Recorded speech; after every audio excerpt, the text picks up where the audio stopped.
Bonjour, reste avec moi, je te fais ton message sentimental. Possible que ça te parle et que ça te donne des indications, donc reste. De quoi on me parle pour toi aujourd'hui, ici et maintenant, dans ta vie sentimentale? On parle d'une relation ambiguë, amitié. C'est peut-être toi qui prends quelqu'un pour un ami alors qu'il est fou de toi, ou elle est folle de toi. Ou c'est l'autre qui te prend pour son ami, qui dit je préfère rester ami avec toi parce que j'ai peur de gâcher la relation, ou plein d'excuses comme ça, où vous sentez bien que c'est pas logique, c'est pas normal, c'est confus. Une communication avec ce 39 qui fait 12, 3, le chiffre de la communication. Une communication qui ne passe pas. On ne dit pas les choses telles qu'elles sont parce qu'on a peur de perdre l'autre. Une amitié ambiguë. Ok. Quoi d'autre? Celle-là, elle a bien sauté. Ouais, c'est ambigu parce que c'est un lien karmique. Donc dans une autre vie, vous avez peut-être été amoureux.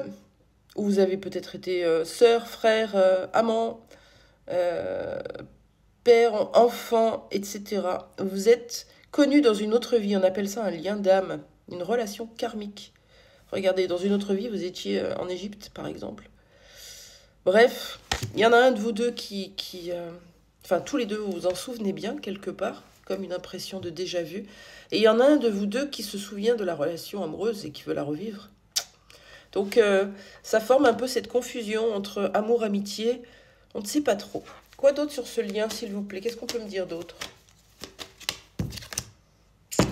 Et oui, ça va réveiller vos blessures du passé, les souffrances. Votre cœur va prendre cher, ou il est en train de prendre cher. Mais c'est pour du mieux. Cette personne revient dans votre vie pour vous faire travailler véritablement sur votre authenticité.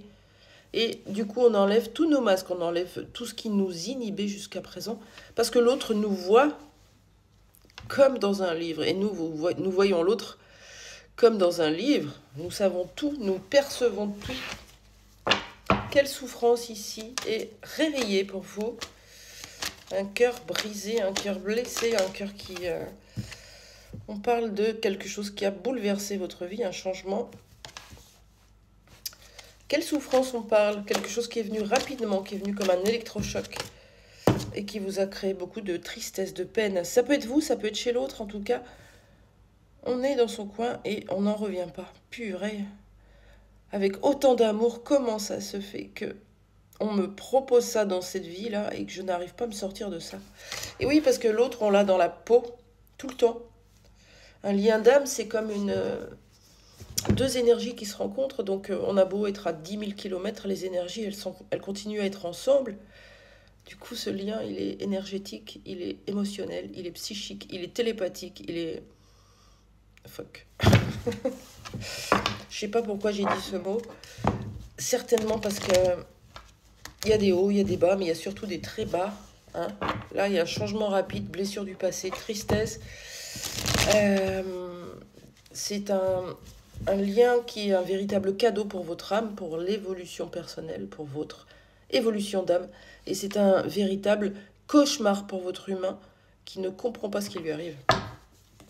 Qu'est-ce qu'on peut me dire d'autre sur cette tristesse?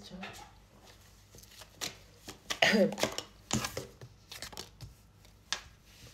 On vous demande de reconnecter à votre intuition, à revenir à l'intérieur, pour retrouver votre liberté et libérer ainsi le contrôle sur l'autre, le contrôle sur vous, le contrôle sur votre vie, sur vos émotions. Libérez-vous, ouvrez vos bras, ouvrez votre cœur. C'est un peu comme un lâcher-prise. Ok, je ne peux pas contrôler ce qu'il se passe chez les autres, mais je peux contrôler en tout cas ce qui rentre chez moi et ce qui sort de chez moi. Donc, j'observe mes comportements. Il y a une confiance brisée, hein, peut-être de la trahison, du mensonge, des secrets, des non-dits. Bah ouais, mais quand quelqu'un vous dit dans les yeux, je préfère te garder en ami, et que nous, à l'intérieur, ça dit, j'ai envie de toi, c'est assez complexe de ne pas lui en vouloir, en fait. Et pourtant, c'est sa vérité du moment. C'est pas parce que vous percevez autre chose que l'autre est déjà dans la conscience. Il faut vraiment faire la part des choses. Et il y aura besoin d'un pardon pour vous retrouver. Et oui. Déjà, vous pardonnez, lui pardonner, ou elle ou lui viendront délivrer un pardon. En tout cas, il y a eu trop de souffrance, il y a un changement rapide. Un changement rapide, vous allez lâcher prise et revenir à l'intérieur de vous pour retravailler cette confiance en vous, en l'autre, en la vie, en ce lien. Qu'est-ce qui va se passer? Allez, un petit aperçu de la prochaine étape de cette relation amoureuse. Il y a une porte qui s'ouvre, une fenêtre qui s'ouvre, peut-être quelqu'un d'autre qui arrive ou peut-être la personne qui revient. Est-ce un retour? Est-ce professionnel? Qu'est-ce que vous pouvez me dire? Une rencontre? C'est nouveau, quelque chose de nouveau, un nouveau cycle. Celle-là. Et ça parle de travail. Vous allez avoir une opportunité dans votre vie concernant votre profession, votre activité, vos travails, qui va vous prendre pas mal de place, de temps, d'espace dans votre tête aussi, puisque ça va être quelque chose de l'ordre de la passion. Hein. On a la nouveauté, le soleil, la porte qui s'ouvre, ça sent bon. Voilà, en attendant, vous lâchez prise sur ce lien. L'autre n'est pas encore au même niveau de conscience que vous, ou l'autre n'est pas prêt, est dans le déni, rejette. Ok, c'est pas pour ça que vous devez en souffrir. Sortez de ça. Bonne journée, merci d'avoir été là.